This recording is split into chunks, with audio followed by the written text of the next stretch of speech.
Okay जी, welcome और welcome back to CS medalist. इस वीडियो में हम डिस्कस करेंगे कि वेरिएबल क्या होता है, प्रोग्रामिंग में वेरिएबल किस काम आते हैं और जावा में वेरिएबल को किस तरह से डिक्लेयर किया जाता है। ये वीडियो जावा की प्रोग्रामिंग की एक सीरीज का पार्ट है जिसमें हम बिगनर लेवल से लेके एडवांस लेवल तक जावा की सारी टेक्निक्स को डिस्कस करेंगे। ओके जी, अब आपको स्क्रीन पर हमारे आज के ट्यूटोरियल की आउटलाइन नज़र आ रही होगी जिसके अंदर हमने सबसे पहले लिखा हुआ है आउटपुट। वेरिएबल से पहले आउटपुट क्या चीज़ है, हम कोई भी प्रोग्राम लिखते हैं तो उसका कोई ना कोई रिस्पॉन्स, कोई ना कोई रिजल्ट हमें डिस्प्ले करना होता है, तो उसके लिए एक स्पेसिफिक पार्ट हम अपने कोड में लिखते हैं जिसको आपने नॉर्मली सुना होगा कि प्रिंट स्टेटमेंट के साथ हमने कोई आउटपुट प्रिंट की। चलिए अब हम देखते हैं कि आउटपुट क्या होता है। उसके लिए चलते हैं हम अपनी स्क्रीन पे और इंटेलिजेंट आइडिया को खोलते हैं। इंटेलिजेंट आइडिया एक एडिटर है जावा की प्रोग्रामिंग को करने के लिए। अगर आपने अपना पहला प्रोग्राम नहीं लिखा अभी तो आई लिंक को क्लिक करें और आपको पता चल जाएगा कि जावा में पहला प्रोग्राम किस तरह से लिखते हैं, यानी जावा में प्रोग्रामिंग किस तरह से की जाती है। अभी के लिए आज के प्रोजेक्ट का नाम मैं यहाँ पे लिख रही हूँ, आप यहाँ पे कोई भी नाम दे सकते हैं। मैंने जैसे आउटपुट और वेरिएबल दिया क्योंकि मेरा टॉपिक आज का ये है, तो मैंने उसी से नेम दे दिया और क्रिएट किया। क्रिएट करने के बाद जब मेरा एडिटर ओपन हुआ तो मेरे पास कुछ कोड लिखा हुआ नजर आ रहा है, जैसे मैं अभी हाईलाइट कर रही हूँ। ये हाईलाइटेड कोड जो है ना, जो एडिटर हमें पहले से लिख के देता है, उसको हम बोलते हैं बॉयलर प्लेट कोड। फिलहाल मैंने उसमें से कुछ रिमूव कर दिया क्योंकि हमें नहीं चाहिए। हम आउटपुट वाले पार्ट को डिस्कस करेंगे। उससे पहले इसकी मैं अपीयरेंस को चेंज करती हूँ और इसको मैं जूम कर रही हूँ ताकि आपको अच्छे से नजर आए कि मैं कर क्या रही हूँ। और मैंने जूम कर दिया 150% के ऊपर एंड मैं इसकी थीम जो है वो लाइट कर रही हूँ। आप सेटिंग में जाके चेंज कर सकते हैं एंड नाउ इट्स फाइन। अब आपको क्लियरली नजर आएगा what I am actually doing. अब मैंने एक हाईलाइट की लाइन system.out.printf जिसके अंदर लिखा हुआ है हेलो एंड वेलकम। इसको ग्रीन बटन के साथ, ये प्ले बटन है, रन बटन है, इससे हमने रन किया और हमारा जो है ना वो डिस्प्ले हो गया हेलो एंड वेलकम। ठीक है, और इसके साथ इग्नोर दिस मैसेज। इसके साथ जो है हम यहाँ पे जो भी आप मैसेज लिखेंगे ना, ये आउटपुट का की वो लाइन है स्पेसिफिकली, जहाँ पे हम जो भी मैसेज लिखेंगे वो डिस्प्ले आ जाएगा इन इन्वर्टेड कॉमास के अंदर। जैसे मैं यहाँ पे लिख रही हूँ आई एम CS मेडलिस्ट। आप अपनी तरफ से कोई भी मैसेज लिख दें, आप अपना नेम लिख दें और इसको रन करें। रन करने के बाद मेरे पास ये देखें आउटपुट आ गया आई एम CS मेडलिस्ट और नीचे एक आ रहा है process finish with exit code 0। इसका मतलब ये हुआ कि हमारे कोड के अंदर कोई प्रॉब्लम नहीं था, कोई एरर नहीं था। अब मैंने यहाँ पे सेमीकोलन लगाया, मैंने इसको रिमूव किया। ठीक है, रिमूव करने के बाद जब मैंने इसको रन किया ना तो मुझे एरर आ गया। मुझे उसने शो कर दिया कि your code is not correct और आपका सेमीकोलन यहाँ नहीं है। तो इसका मतलब है कि हमारे पास एक स्पेसिफिक फॉर्मेट होता है प्रोग्राम को लिखने का। ठीक है, अब जब मैंने दोबारा रन किया तो मेरे पास फिर से आ गया I am CS medalist and मेरा प्रोसेस जो है ना वो 0 एग्जिट के साथ रन हो गया। ओके, ब्लैक स्क्रीन पे चलते हैं और इस सेंटेक्स को समझते हैं। जिस तरह मैं यहाँ पे लिख रही हूँ system.out.print, उसके बाद ब्रैकेट्स, स्मॉल ब्रैकेट या पेरेंथेसिस, फिर इन्वर्टेड कॉमा स्टार्ट और फिर जो भी मैसेज लिखना हो वो लिखते हैं। Inverted comma close, bracket close और सेमीकोलन, यानी कि हमारे पास सबसे पहले होता है system.out.print, फिर पेरेंथेसिस एंड उसके अंदर होते हैं हमारे पास इन्वर्टेड कॉमास और एंड पे होता है हमारे पास सेमीकोलन। और ये जो डॉटेड है यहाँ पे आपका जो दिल करे वो आप अपना मैसेज लिख सकते हैं, जो भी जैसे मैंने लिखा था आई एम CS मेडलिस्ट, इसी तरह से, और ये आपका डिस्प्ले हो जाएगा। ओके जी, अब हम व्हाइट स्क्रीन पे वापस जाते हैं और अपनी स्टेटमेंट को एक्सप्लोर करते हैं कि हम इसके साथ और क्या कर सकते हैं। फिलहाल मैंने यहाँ से F रिमूव किया और देखते हैं रन करके कोई एरर आता है कि नहीं। तो हमारा प्रोसेस जो है वो रन हो गया और हेलो एंड वेलकम ही आया। तो ये सेफ का क्या काम था ये हम बाद में डिस्कस करेंगे। फिलहाल हम देखते हैं कि अभी मैंने ये जिस तरह से ये लाइन लिखी हुई है, अगर मैं इसी को कॉपी करूँ और यही वाली लाइन जो है वो दोबारा से यहाँ पे पेस्ट कर दूँ तो क्या होगा।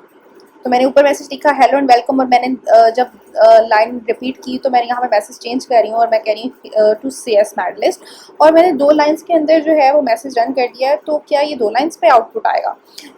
रन करके देखा तो ये मेरा जो है ना वो सेम लाइन पर ही आउटपुट आ गया, उसको कोई चेंज नहीं आया। तो अगर हमने नेक्स्ट लाइन पे आउटपुट कर रहा हो तो हम क्या करेंगे? उसके लिए फिर यहाँ पे हमारा जो प्रिंट का या आउटपुट का दूसरा मेथड इस्तेमाल होता है जिसको हम कहते हैं प्रिंट एलन। और हमने प्रिंट के साथ एलन लिखा और उसके बाद मैंने रन किया तो मेरा जो है ना वो 2 लाइंस के ऊपर मैसेज डिस्प्ले हो गया। नीचे वाली लाइन जो है वो नीचे वाली लाइन पर चला गया। अब आप नोट करें, मैंने ऊपर प्रिंट एलन लिखा, नीचे प्रिंट लिखा है। ठीक है, तो जिस लाइन से नेक्स्ट लाइन करनी हो वहां सिर्फ एलन लगाते हैं। अब मैंने नीचे दोबारा से अगली लाइन पे भी एलन लगाया और मैंने एक थर्ड लाइन पेस्ट करने के बाद वहां पे मैसेज लिख दिया I said I am writing please subscribe बहुत मेहनत लग रही है जी। अगर आपको समझ आ रही है तो प्लीज़ सब्सक्राइब बटन नीचे सब्सक्राइब कर दें। उसके बाद मैंने जब इसको रन किया तो इस दफ़ा मेरा जो मैसेज है ये स्क्रीन पर थोड़ा नज़र आ रहा है, ऊपर करती हूँ तो मेरे पास 3 लाइन्स के अंदर जो है ना वो मैसेज डिस्प्ले हो गया। यानी कि जिस लाइन से नेक्स्ट लाइन पे करना होगा हम उसके साथ प्रिंट एलन लगा देंगे, ठीक है। ये हमारा मैसेज का दूसरा मेथड हो गया नेक्स्ट लाइन पे करने वाला। सिंपल होगा तो प्रिंट, और एलन लगाएंगे तो हमारी उससे अगला जो लाइन होगी वो प्रिंट हो जाएगी। अब मैं इसको रिमूव करती हूँ इस मैसेज को और देखती हूँ कि मेरा दूसरा मेथड क्या है। अगर मैंने नेक्स्ट लाइन पे लगाना हो तो क्या मैं बार बार रिपीट करूंगी लाइंस? नहीं। इसके लिए मैं क्या करूंगी, मैं प्रिंट के साथ एलन को रिमूव करके जो मैसेज इन्वर्टेड कोमास के अंदर है उसके साथ लगाऊंगी /n और आगे अपना मैसेज लिख दूंगी। जैसे हेलो एंड वेलकम के आगे /n लिखा और उसके आगे लिखा टू CS मेडलिस्ट, ठीक है। इसको जब मैं रन करती हूँ तो मेरे पास 2 लाइन्स के अंदर आंसर आ गया, ठीक है। यानी कि नेक्स्ट लाइन /n लगाने से इन्वर्टेड कोमास के अंदर ही आपने उसका मैसेज लिखना है। अब मैंने एक और मैसेज लिखना हो तो मैं दोबारा से /n लगाऊंगी और मैं लिखूंगी कि subscribe if you are learning something, तो प्लीज़ सब्सक्राइब कर दें। बहुत मेहनत लग रही है, आप कुछ सीख रहे हैं तो सब्सक्राइब करें, आपको और भी बहुत मिलेगा सीखने के लिए। अच्छा, अब मैंने यहाँ पे अपना मैसेज लिखा और लिखने के बाद जब दोबारा से रन किया तो मेरा 3 लाइन्स के अंदर जो है वो मैसेज आ गया। अब यहाँ पे एक चीज़ है कि सब्सक्राइब से पहले थोड़ी सी स्पेस आ रही है, नो वरीज। ये मैंने /n के आगे स्पेस डाल ली तो इसका मतलब स्पेस आ गई। मैंने रिमूव किया और रिमूव करने के बाद रन किया तो मेरा विदाउट स्पेस जो है वो मैसेज डिस्प्ले हो गया। अब नो स्पेस, यहाँ पे आप हमारे कोई स्पेस नज़र नहीं आ रही। वापस ब्लैक स्क्रीन पे जाते हैं तो किस तरह से मैसेज लिखा है, यानी कि मैंने वही system.out.print के अंदर इन्वर्टेड कोमास के अंदर अपना पहला मैसेज लिखा और उसके बाद मैंने लिखा /n और फिर बगैर किसी स्पेस के मैंने अपना दूसरा मैसेज लिख दिया और इन्वर्टेड कोमास को क्लोज किया, ब्रैकेट को क्लोज किया और सेमीकोलन लगा दिया। तो यानी कि हमारा इस तरह से मैसेज आ गया। इसी तरह से 3 को करना होगा तो हम 3 मैसेज डिस्प्ले करवा लेंगे। जितनी दफ़ा जितना मैसेज और करना होगा नेक्स्ट लाइन पे उतनी /n और नेक्स्ट मैसेज आता जाएगा। ओके, अब स्क्रीन पे एक पैटर्न नज़र आ रहा है जिसमें फर्स्ट लाइन पे 1 star, then 3 star, then 5 stars हैं। इसको अगर हम प्रिंट एलन के मेथड से या फिर नेक्स्ट लाइन पे प्रिंट करने के लिए करना हो तो किस तरह से प्रिंट करेंगे, तो उसके लिए सबसे पहले हम ब्लैक स्क्रीन पे जाते हैं और मेरे सामने कुछ स्पेसेस हैं क्योंकि 5 टोटल स्टार्स मैंने करने थे। तो मैंने क्या किया, लास्ट लाइन पे 5 स्टार्स बनाए, उसके बाद मैंने सेकेंड लास्ट पे 3 स्टार्स बनाए और फर्स्ट पे 1 स्टार बनाया। इसके स्पेसेस को देखें तो मेरे पास पहले में मैंने 2 स्पेसेस छोड़े स्टार से पहले, 2 बाद में, क्योंकि मेरे लास्ट लाइन पे 5 स्टार्स हैं। देन 3 स्टार्स से पहले मैंने 1 स्पेस पहले छोड़ी, 1 बाद में, एंड देन मैंने लास्ट लाइन पे 5 स्टार्स बना दिए। इसको वाइट स्क्रीन पे वापस आते हैं और देखते हैं कि किस तरह से हम प्रिंट करेंगे। अब मैंने प्रिंट के साथ एलन लगाया और पहले वाली लाइन के अंदर मैंने एज जिस तरह दिखाया मैंने 2 स्पेसेस छोड़ी, उसके बाद मैंने स्टार बनाया, फिर मैंने 2 स्पेसेस और छोड़ दी, ठीक है। फिर मैं नेक्स्ट लाइन के ऊपर गई, मैंने दोबारा से प्रिंट एलन वाली लाइन को पेस्ट किया और इसके अंदर मैंने अपनी 1 स्पेस की गुंजाइश छोड़ के मैंने 3 स्टार्स यहाँ पे प्रिंट करने हैं अपने, और उसके बाद मैंने 1 स्टार जो है ना, 1 स्पेस जो है ना वो मैंने और छोड़ देनी है। उसके बाद फिर मैं थर्ड लाइन के ऊपर गई और मैंने जाके फिर से यही लाइन पेस्ट की प्रिंट एलन वाली, और उसके बाद प्रिंट एलन ना भी लगाएं क्योंकि इसके बाद हमने कौन सा नेक्स्ट लाइन करनी है। तो उसके बाद मैंने 5 स्टार्स को पेस्ट किया और मैंने इसको रन किया और मेरे पास यहाँ पे आ गया आउटपुट जो कि बिल्कुल वही पैटर्न है। Now your turn. /n वाले मेथड के साथ हम यही पैटर्न किस तरह से प्रिंट करवाएंगे कमेंट में ज़रूर बताएं। ओके, ये वो 3 मेथड्स हैं जो प्रिंट करने के लिए जावा में काम आते हैं, जो थ्रू आउट आप यूज़ करेंगे। अब वो जो प्रिंट एफ मैंने जिसमें एफ मिटाया था वो स्पेसिफिकली स्ट्रिंग्स को प्रिंट करने के लिए यूज़ होता है। आप सिंपल प्रिंट भी लिखें तो भी आपका मैसेज डिस्प्ले हो जाता है, तो इग्नोर करें उसको। कहीं पर यूज़ करने की जरूरत पड़े तो सीरीज़ में हम उसको डिस्कस कर लेंगे। फिलहाल यही 3 मेथड्स हैं। ओके, अब हम चलते हैं अपने अगले टॉपिक वेरिएबल की तरफ। वेरिएबल को अगर कहें तो मैथ्स के अंदर हमने अपने मैट्रिक इंटरमीडिएट के अंदर देखा होगा कि किसी भी इक्वेशन के अंदर कुछ स्पेसिफिक अल्फ़ाबेट्स होते हैं जिन्होंने अननोन वैल्यूज़ को होल्ड किया होता है। इसी तरह से अगर कंप्यूटर साइंस की बात करें तो कंप्यूटर साइंस में भी कुछ कंटेनर्स होते हैं जिनको हम वेरिएबल कह सकते हैं, जिन्होंने वैल्यूज़ को होल्ड किया होता है। इसको फर्दर डिटेल में जाके देखें तो जिस तरह हमारी रियल लाइफ में हम देखते हैं कि एक घर है, घर की एक स्पेसिफिक लोकेशन है, उसका एक स्पेसिफिक एड्रेस है, और अगर हमें उस घर तक पहुँचना हो तो हम उस एड्रेस को फॉलो करके उस घर में पहुँच जाते हैं। इसी तरह कंप्यूटर सिस्टम की मेमोरी होती है जो कि कुछ पार्ट्स में डिवाइड हुई होती है। अब हमने कोई वैल्यू होल्ड करनी हो, कोई वैल्यू सेव करवानी हो, तो हम एक स्पेसिफिक लोकेशन को यूज़ करते हैं, उस पे अपनी वैल्यू को स्टोर करते हैं जिसका स्पेसिफिक एक एड्रेस होता है, और उस वैल्यू को हम एक नेम दे देते हैं। सपोज हमने उस वैल्यू 33 को जो हमने एक स्पेसिफिक लोकेशन पे स्टोर करवाई है उसका नाम रख देते हैं कि x। तो इसको अब हम जब प्रोग्रामिंग स्क्रीन पे देखेंगे तो हम कहेंगे कि एक वेरिएबल लिया x जिसके अंदर हमने 33 वैल्यू स्टोर करवाई, तो वो इसी तरह इस सारे प्रोसेस के थ्रू एक लोकेशन पे सेव होती है और उसको कहते हैं हम वेरिएबल। अब ये तुम्हें पता चल गया कि वेरिएबल क्या होता है, लेकिन यहाँ पे वेरिएबल नेम x के साथ एक वर्ड लिखा हुआ है इंट। ये इंट क्या चीज़ है? इंट है डाटा टाइप। इसके बारे में हम फर्दर इसी ट्यूटोरियल में डिस्कस करेंगे, लेकिन उससे पहले उसके ऊपर आप देख रहे हैं कि हमारे पास पब्लिक क्लास मेन है, एक लाइन लिखी हुई, उसके नीचे हमारा एक फंक्शन की लाइन लिखी हुई है। तो अगर आपको ये नहीं समझ आ रही तो आई लिंक में दिए हुए स्ट्रक्चर वाली वीडियो को देखें तो आपको समझ आ जाएगा कि जावा के प्रोग्राम का स्ट्रक्चर क्या होता है। उस पर मैं पहले से ही वीडियो बना चुकी हूँ, लेकिन अभी के लिए हम प्रोग्रामिंग को आगे बढ़ाते हुए हम सबसे पहले देखते हैं कि जावा के प्रोग्राम की एनाटॉमी क्या होती है और इसको किस सीक्वेंस में लिखा जाता है। सामने स्क्रीनशॉट जो आपको नज़र आ रहा है, जो इमेज नज़र आ रहा है, इसमें लास्ट पे लिखा है मेन मेथड क्लास। अभी जो मैंने क्लास में हाईलाइट करवाया फंक्शन की लाइन को, क्लास की लाइन को, या जिसके लिए स्ट्रक्चर के बारे में मैं पहले से वीडियो बना चुकी हूँ, अगर आपने नहीं देखी तो देख लें, वो हमारा मेन मेथड क्लास था। इस सारी एनाटॉमी के अंदर वो जावा का एंट्री पॉइंट होता है और एसेंशियल होता है। किसी भी कोड को लिखने के लिए हम मेन मेथड क्लास को मस्ट लिखते हैं तो हमारा कोड रन होता है।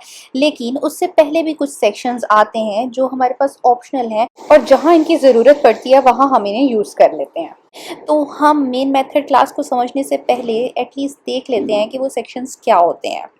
तो हम जब भी कोई प्रोग्राम लिखते हैं तो सबसे पहला सेक्शन जावा में लिखा जाता है डॉक्यूमेंटेशन का सेक्शन।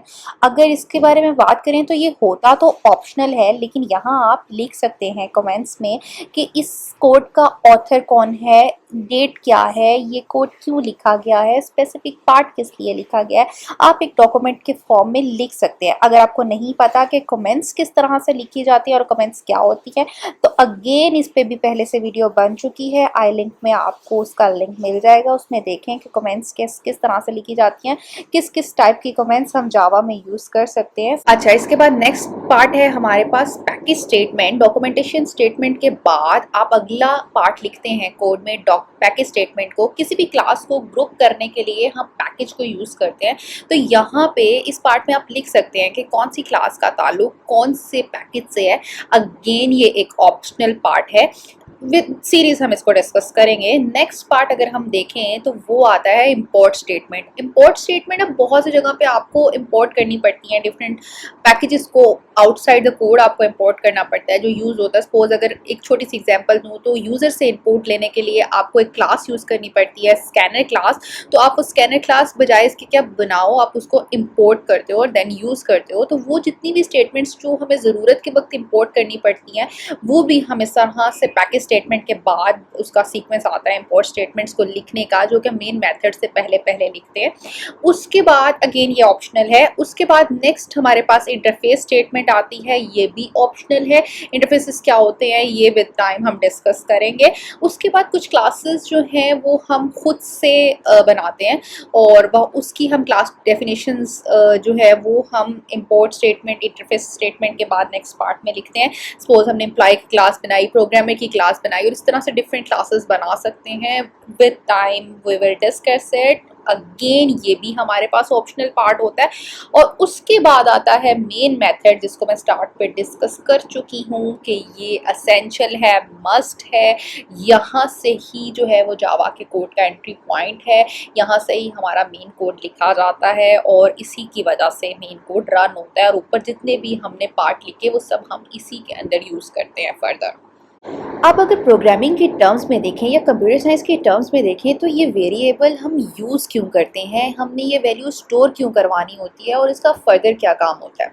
तो अगर आप देखें किसी एप्लीकेशन की बात करें तो हम कैलकुलेटर की बात कर लेते हैं। कैलकुलेटर में हमने दो वैल्यूज़ को ऐड करवाना होता है, दो वैल्यूज़ यूज़र से लेनी होती हैं और उसके बाद उसको ऐड करवाना होता है सपोज। तो उसके लिए हमें क्या करना पड़ेगा, उन दो वैल्यूज़ को कहीं ना कहीं किसी मेमोरी लोकेशन पे स्टोर करवाना पड़ेगा और फिर उसका एडिशन करने के बाद जो रिजल्ट आए उसको भी हमें किसी और लोकेशन पे स्टोर करवाना पड़ेगा।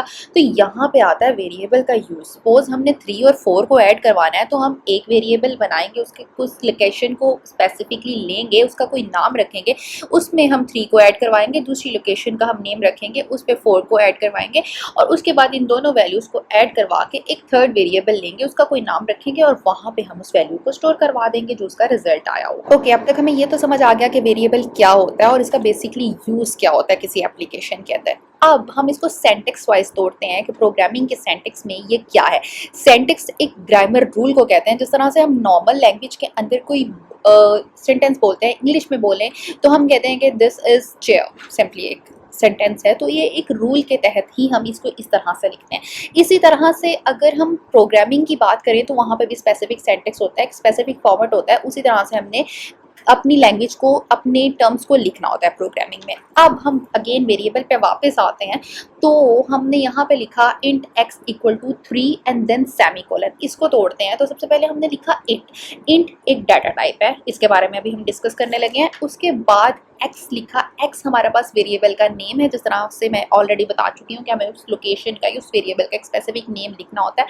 उसके बाद इक्वल टू का मतलब हुआ कि अब इस वेरिएबल को हम कोई वैल्यूज असाइन करने लगे हैं और उसके बाद हम उसके आगे लिखते हैं वैल्यू। जैसे यहाँ पे मैंने 3 लिखा तो ये हमारी वैल्यू हुई और सेंटेक्स के अकॉर्डिंग इसके एंड पे आता होता है सेमीकोलन।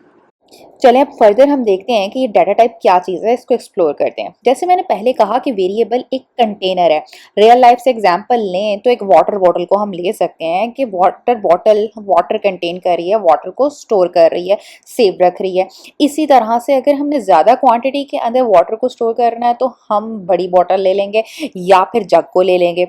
अब ये स्पेसिफिक टाइप ऑफ जो डाटा है वो हमारा इस बॉटल के अंदर या जग के अंदर या फिर फर्दर अगर कह लें कि उससे कम क्वांटिटी में लेना है तो ग्लास के अंदर स्टोर हो रहा है। इसी तरह से अगर हम रियल लाइफ में फर्दर चलें तो चाय की बात करें तो हम उसके लिए स्पेसिफिकली वो कंटेनर्स यूज़ करते हैं जो हॉट मटेरियल को कंटेन कर सकें, जैसे कि कप हो गया, टी पॉट हो गया। इसी तरह से ये जो वेरिएबल्स हैं या कंप्यूटर साइंस के जो कंटेनर्स हैं, ये भी स्पेसिफिक टाइप का डाटा स्पेसिफिक कंटेनर में रखते हैं और ये लैंग्वेजेस पे भी डिपेंड करता है। तो जावा जो है वो स्टैटिकली टाइप लैंग्वेज है, यानी कि हमें यहाँ पे हर कंटेनर मीन्स वेरिएबल को बताना पड़ता है कि इस टाइप का डाटा इस वेरिएबल में स्टोर होगा। फर्दर अभी हमने बात की इसकी मेमोरी की, कि मेमोरी का जिस तरह से एक बॉक्स होता है हमारा सिस्टम के अंदर जो फर्दर हमारा डिवाइड होता है, जैसे आपको स्क्रीन पे नज़र आ रहा है बॉक्सेस के अंदर। तो अगर हमारे पास वेरिएबल्स हो, सपोज इंट है और हमने उस इंट को सेव करवाया एक बॉक्स के अंदर स्पेसिफिक लोकेशन पे, तो इसका एक स्पेसिफिक साइज होगा। और एक और वेरिएबल लिया जिस करेक्टर को ए को हमने स्टोर करवा दिया तो इसका एक डिफरेंट साइज होगा। तो क्वेश्चन ये है कि क्या ये सेम लोकेशन पे सेम अमाउंट ऑफ साइज लेंगे और सेव होंगे? तो इसका जवाब है कि बिग नो। तो let's discover data types further कि डाटा टाइप्स क्या होती हैं। तो अब चलते हैं हम इसकी डिटेल की तरफ। जावा के अंदर 2 तरह की डाटा टाइप्स होती हैं। ओवरऑल प्रोग्रामिंग लैंग्वेजेस के अंदर 2 तरह की डाटा टाइप्स होती हैं, प्रिमिटिव डाटा टाइप्स और नॉन प्रिमिटिव डाटा टाइप्स। अगर प्रिमिटिव की बात करें तो प्रिमिटिव वो डाटा टाइप्स होती हैं जो बाय डिफॉल्ट वो लैंग्वेज हमें प्रोवाइड कर रही होती हैं और नॉन प्रिमिटिव वो डाटा टाइप्स होती हैं जो हम खुद ड्राइव करते हैं। अब अगर प्रिमिटिव की डाटा टाइप की बात करें तो जावा में 8 तरह की डाटा टाइप्स हैं।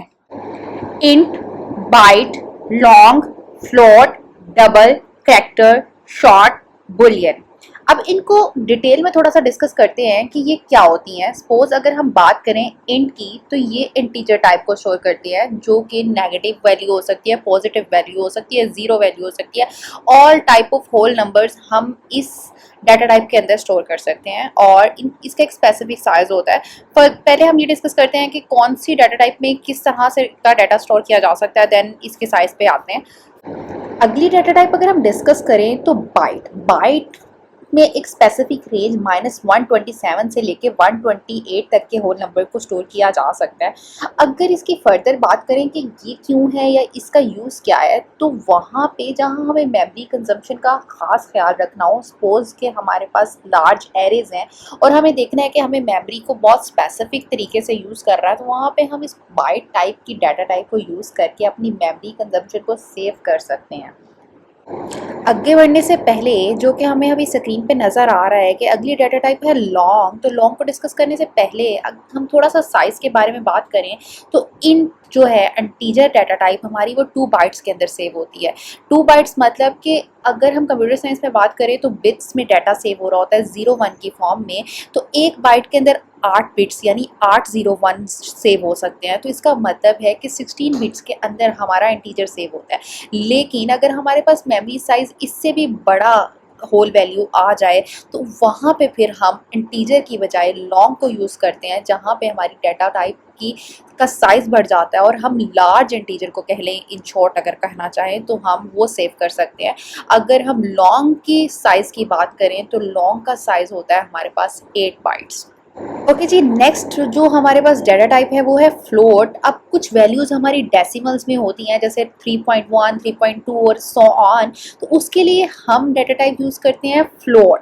फ्लोट जो है वो स्पेसिफिक रेंज तक की प्रेसिजन के डेसिमल वैल्यूज़ को सेव करने के लिए यूज़ होती है। जैसे कि एग्जांपल पे आपको नज़र आ रहा है 12.12345। तो ये 6-7 जो प्रेसिजन के नंबर होंगे, पॉइंट्स के बाद नंबर होंगे, उस रेंज का डेसिमल वैल्यू हमारे पास फ्लोट डाटा टाइप में सेव हो जाएगी। अगर वो इससे ज़्यादा हो, यानी सपोज अगली एग्जांपल में जैसे 8-9 तक लिखा हुआ है पॉइंट के बाद वैल्यूज़ में, तो वो हमारे पास फ्लोट में सेव नहीं होगी। तो देन फर्दर उस तरह के डेसिमल वैल्यूज़ के लिए हमारे पास कौन सी डाटा टाइप होगी? देन इससे ज़्यादा प्रेसिजन की डेसिमल वैल्यू को डील करने के लिए हम डाटा टाइप यूज़ करते हैं डबल। और उसके बाद हमारे पास डाटा टाइप आई करेक्टर। तो अगर हमने जिस तरह single letters A B C D इनमें से कुछ स्टोर करवाना हो तो उसके लिए हम डाटा टाइप यूज़ करते हैं करेक्टर। और यहाँ पे मैंने सिंगल इन्वर्टेड कॉमास के अंदर इसकी एग्जांपल दी हुई है। तो इसका मतलब है कि करेक्टर को स्टोर करवाने के लिए हमें सिंगल इन्वर्टेड कॉमास के अंदर उसकी वैल्यू को देना पड़ेगी। ये अभी हम प्रोग्रामिंग स्क्रीन पर जाते हैं